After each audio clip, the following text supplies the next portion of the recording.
CCS Connect Minis. It is wonderful to see your face. And today we are going to be continuing looking at different Bible stories where we've started at the very beginning and we're going to work our way through till the very end. I think we can do it. So today we are looking at a Bible story which involves a snake.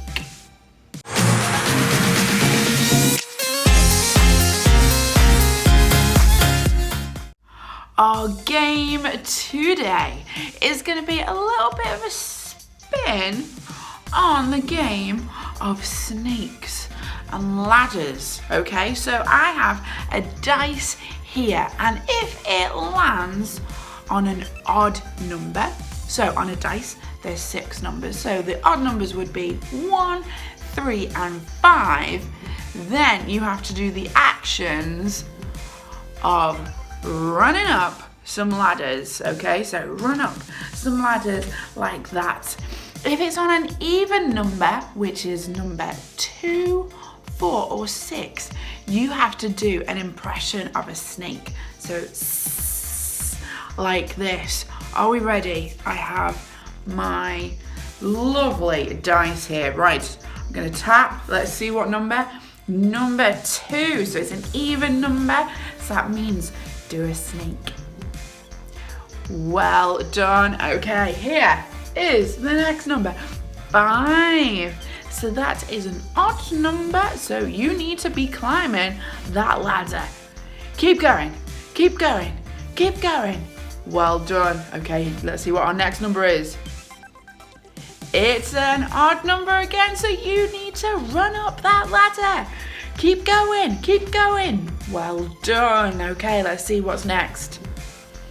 It is an even number, so you need to be a snake. Show me how to be a snake. Well done. Okay, and the next one.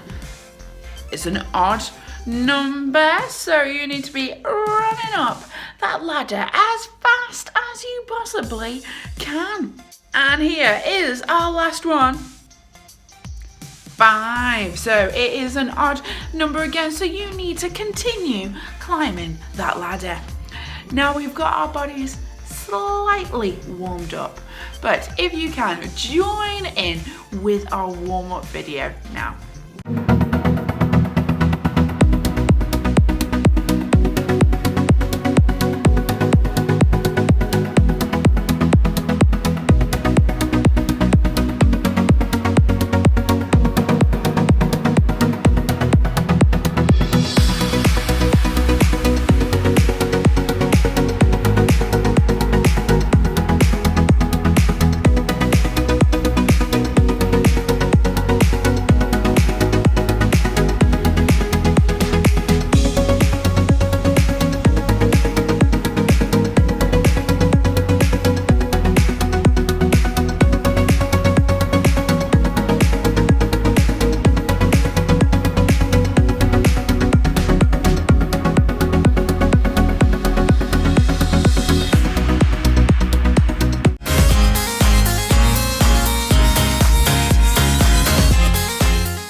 So we've warmed up our bodies a little, and now it is time to warm up our minds. So I have a question for you.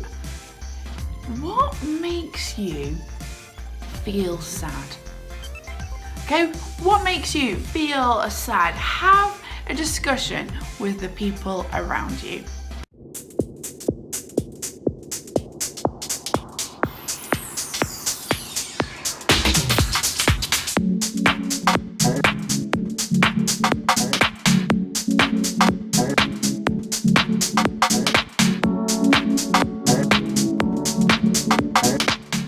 Something that makes me sad is when I see people that aren't getting on, that they're not being friends at that time. So it's been good that you've had that discussion. Now here is our time to find our thinking caps, because we've got our minds slightly warmed up, but we need to get really ready to hear our Bible story and what we can learn from it. So there's going to be a countdown video in a minute, and you need to run and get a cap or find a hat. And if you don't have one of them, don't worry, we've got an action that you can do. Okay, so in 3, 2, 1, go.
So I have found my thinking cap, okay, because I am ready to hear what God has to say to me today.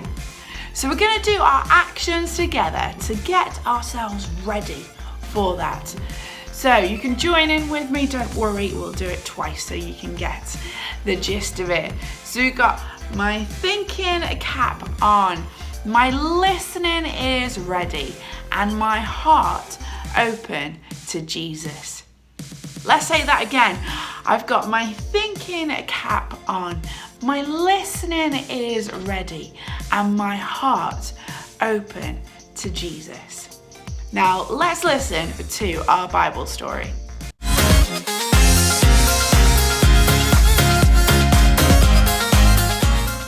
So our Bible story is from the Play Along Bible, written by Bob Hartman.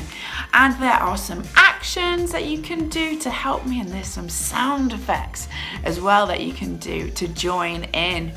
Now this Bible story is called The Sneaky Snake. The first man and the first woman were happy. Smile for me. Cheese. But really happy. Okay, really big smile. Well done. Eat any fruit in this beautiful garden, God told them. Now pretend to eat an apple. Like that, well done.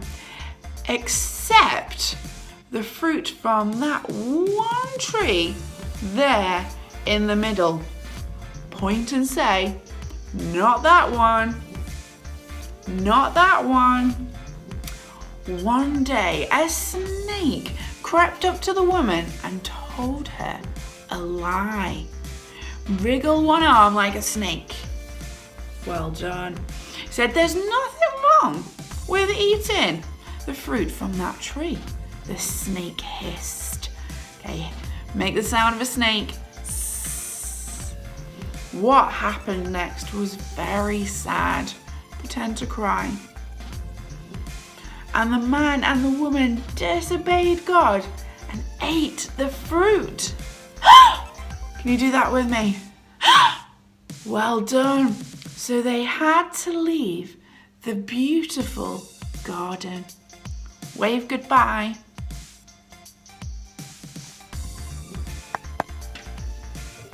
What an amazing Bible story that is. And thank you for joining in with me with the words and the actions. And I wonder what we can learn from it.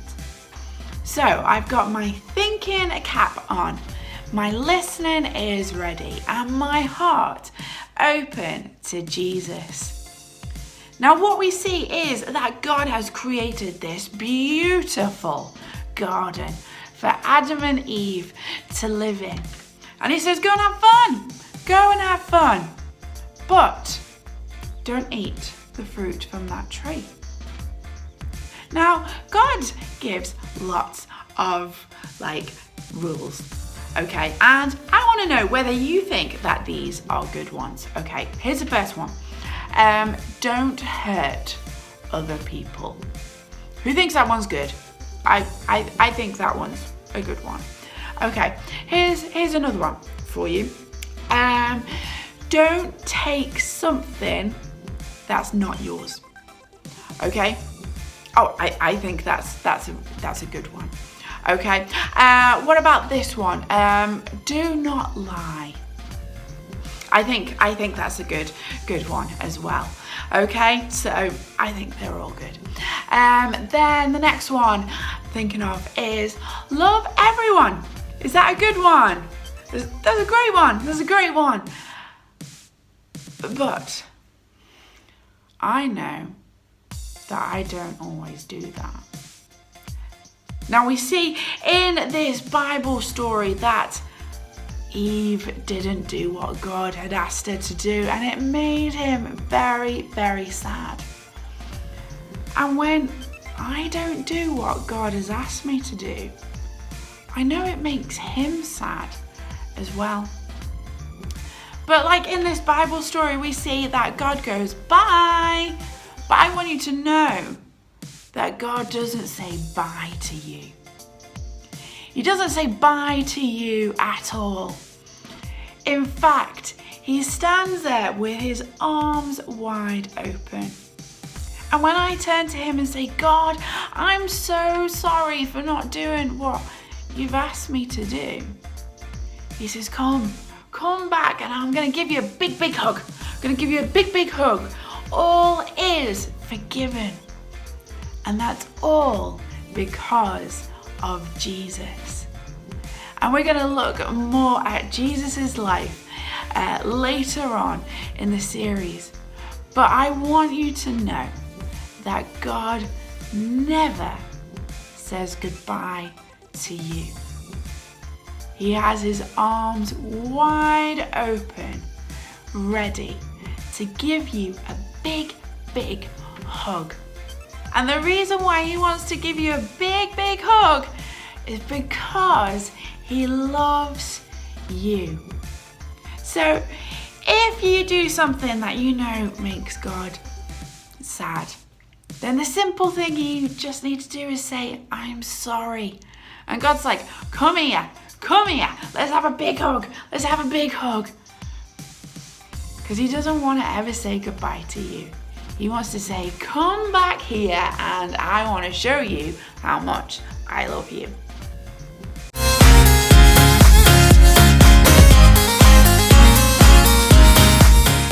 Our activity for today is a little bit different.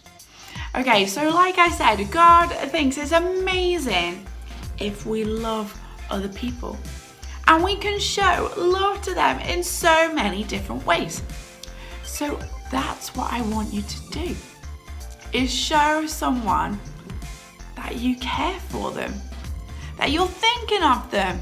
And this could be just giving them a big hug. It could be sending them a card in the post. It could be playing with them. It could be making some cakes and like giving them to them and then being all yummy. Okay, so I want you to show God's love to other people.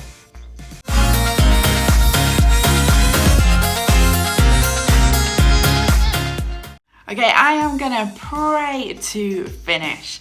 And praying is just chatting to God, and that's the amazing thing that we can do, is just chat to him as our mate.